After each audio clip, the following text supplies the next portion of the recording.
Stop chasing fingers before you name the string.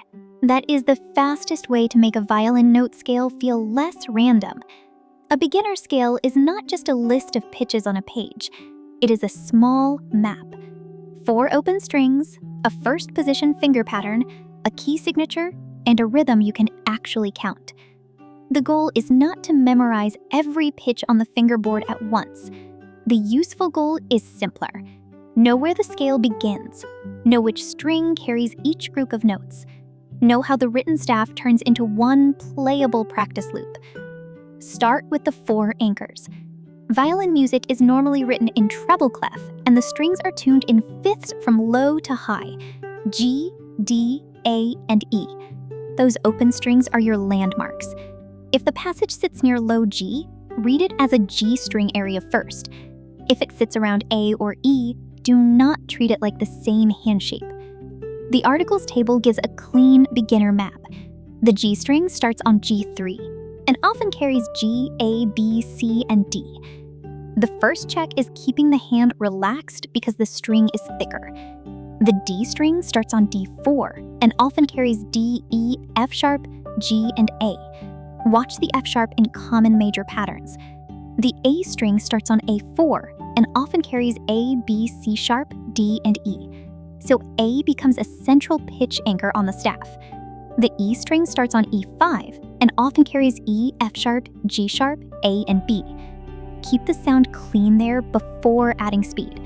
That chart is a starting map, not a law for every piece. Minor keys, accidentals, shifting, and alternate fingerings can change the pattern. But the open string anchor keeps the first read from becoming a fingerboard guessing game. Next, build the scale from string choice to finger pattern. A beginner scale is physical. On the D string, a simple D major 1-octave scale begins. D, E, F sharp, G, then continues to A on the next open string. The page is asking you to coordinate string crossing, finger spacing, and rhythm, not just recite note names. Use the article's reading order. First, check the clef. Treble clef tells you this is normal violin reading, not bass clef or piano left hand. Second, read the key signature. Sharps and flats control finger spacing for the whole scale, so mark the altered notes before playing. Third, find the starting note. Say the string name out loud. Fourth, notice the direction, up, down, or both, and circle the crossing point. Fifth, read the rhythm, because note values and rests keep the scale musical instead of rushed. The common mistake is knowing the theory label without feeling the hand instruction. A student may remember that D major has 2 sharps, but never connect F sharp and C sharp to finger spacing.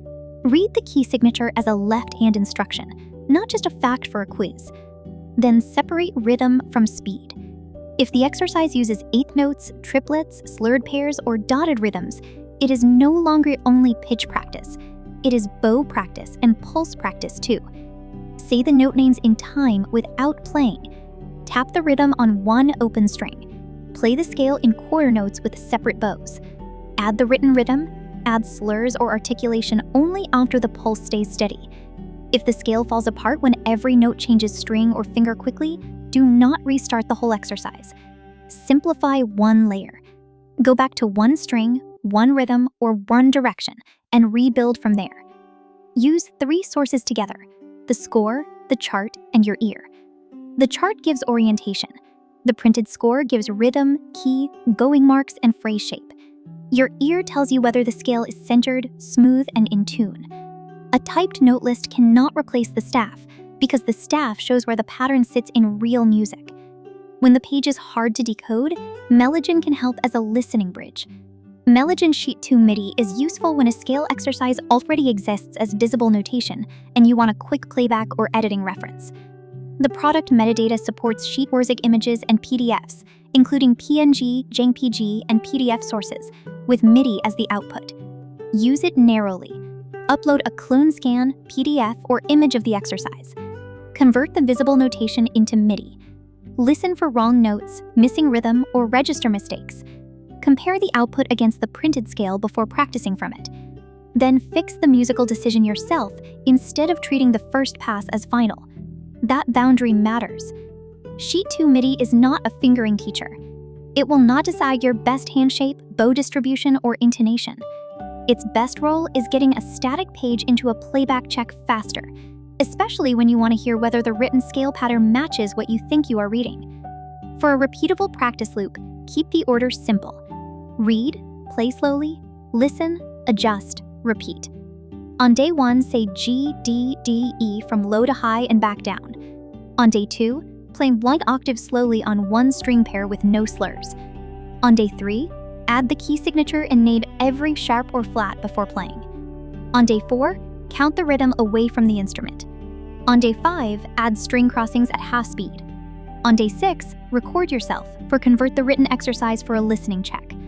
On day 7, play the same scale without writing every string name above the notes. The point is not to finish every key immediately. The point is to make one scale feel connected: staff position, string area, finger pattern, rhythm, and sound. Before you move faster, ask array questions. Can you name the string area before you play? Can you explain which notes are sharp or flat in the key? Can you count the rhythm slowly without losing the pulse? If yes, add speed. If not, shrink the exercise. A smaller, clean scale teaches more than a longer, rushed one. This is the official Melogen AI channel. Subscribe for practical music knowledge, notation workflows, violin practice ideas, and better ways to use AI in music work. Melogen AI offers music tools and AI music models for musicians, educators, and creators. Visit melogenai.com to try Melogen in your own workflow.